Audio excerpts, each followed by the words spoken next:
Ryan made an impact everywhere he went. He was a really fun kid. He made me a better person being his mom. He was born in Foster, Rhode Island. He went to public school until he went to high school. He went to Bishop Hendricken High School. I met Ryan in the summer going into 7th grade, and we played hockey together for the junior high and then throughout high school into college. He liked to feel like he could make a change, I guess. He always liked the thought of protecting and serving. Helping people, he's just all about it. Ryan was, he had a heart of gold. He just wanted to get out in the community and get to know people. You know, more often than doing police work, he'd be playing basketball with kids. So that's the kind of police officer he was, and that's the kind of person he was. You know, as I travel Route 4 North and get on 95, you know, not thinking of Ryan, not thinking of where he is or what he's doing, I come upon an accident.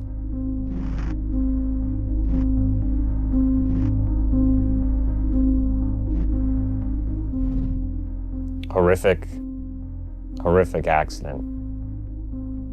Mark and Ryan live in the same neighborhood virtually, and both worked the shift together. They worked together that night, and it was Ryan's final day of his probationary period. Probably in his career, probably one of the most important days of his career.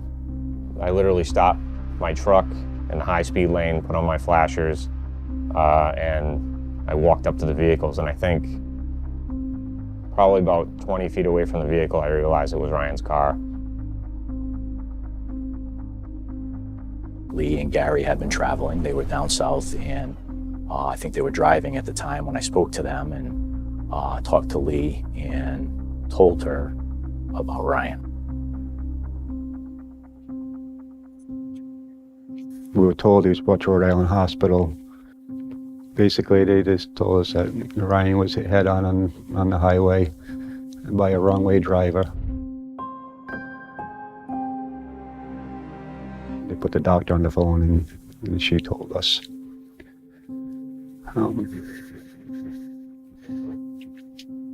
Being away like that, traveling home, we were kind of isolated from the truth. You know, once we pulled in the driveway, it hit home that it was real, that we lost Ryan. Lee called my mom back, and I was on the other side of the room, and I could hear her through the phone. Just could hear her through the phone saying, he's gone.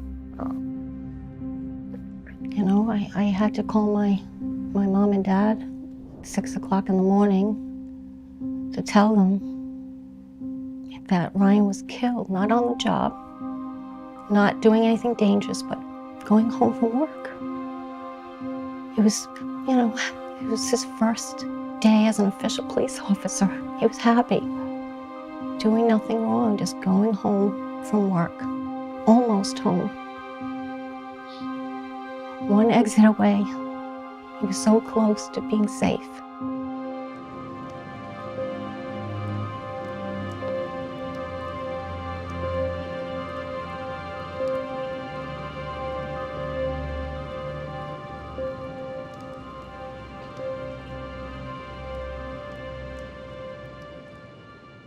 I would be here every single day in the summer, whether it was to work out, just hang out by the water, go on the boat, or just whatever.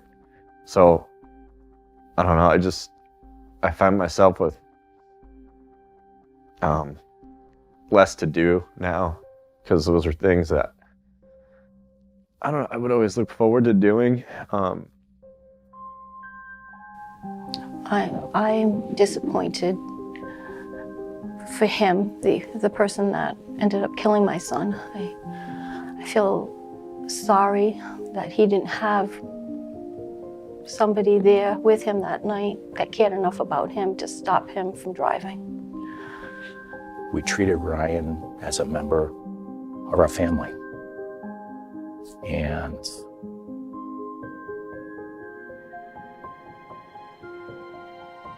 the only thing we could do that night was to be with him. Just as we would for our own son. Life is precious and I don't want to waste it. And I want to make sure that whatever I do with my life would basically make him proud too.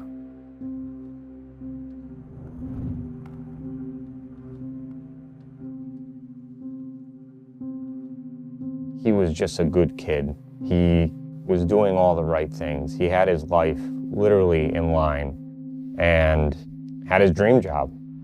12 years earlier, that was me.